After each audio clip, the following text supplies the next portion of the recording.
অটোরিকশার দাপটে নেত্রকোনা পৌর শহরের যানজট চরম আকার ধারণ করেছে। তালিকার চেয়েও বেশি অটোরিকশা রাস্তায় চলাচল করে বলে জানায় স্থানীয়রা। ৩ চাকার যান পৌর শহরে চলাচলের ফলে প্রতিনিয়তই ঘটছে দুর্ঘটনা ও প্রাণহানি।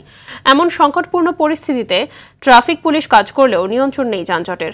গজনবী বিপ্লবের তথ্যচিত্রে বিস্তারিত জানাচ্ছেন লামিয়া তানজিন মাহমুদ। নেত্রকোনা পৌর শহরে চলাচলের রাস্তা মাত্র একটি। এই রাস্তা দিয়ে 10 উপজেলা ও পৌর শহরের সরকারি বেসরকারি স্কুল কলেজ সহ বিভিন্ন ছোট বড় প্রতিষ্ঠানে কর্মরত মানুষ চলাচল করে।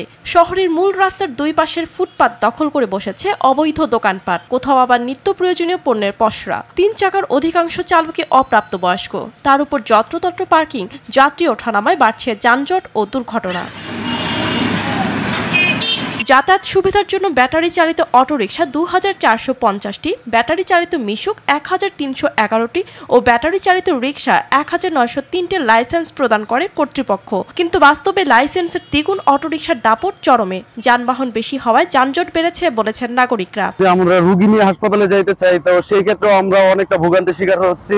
প্লাস আমাদের স্টুডেন্ট ভাই বোনেরা যারা আছে তারা পরীক্ষার ক্ষেত্র পর্যন্ত তারা পৌঁছাতে অনেকটা সময় লেগে যাচ্ছে। অফিস আদালতে যারা আমরা যাই তারা দেখা যায় যে আমাদের বাইরে তো 8টার সময়, আর নাহলে আমরা 10টার মধ্যে পৌঁছতে পারি না, এরকম একটা অবস্থা। শুধু অপরিকল্পিত ভাবে আপনার এই অটো লাইসেন্স দেওয়ার কারণে এই অবস্থা সৃষ্টি হয়েছে। এদিকে শহরের অধিকাংশ যানবাহনের যাত্রী নেই বলেছেন চালকরা।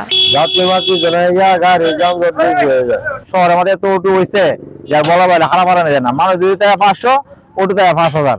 জনগণের চাইতে অটো বেশি।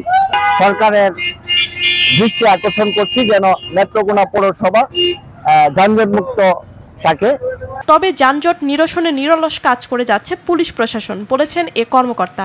সকল জায়গায় আমাদের ট্রাফিক পুলিশের ডেভেলপমেন্ট রয়েছে এবং তারা সর্বোচ্চ পরিমাণে সতর্ক এবং যথাসাধ্য চেষ্টা করে যাচ্ছে এই শহরকে যানজট মুক্ত রাখার জন্য। যানজট নিরসনের সর্বোচ্চ পদক্ষেপ নেওয়া হবে বলে জানান দায়িত্বে থাকা পৌর প্রশাসক।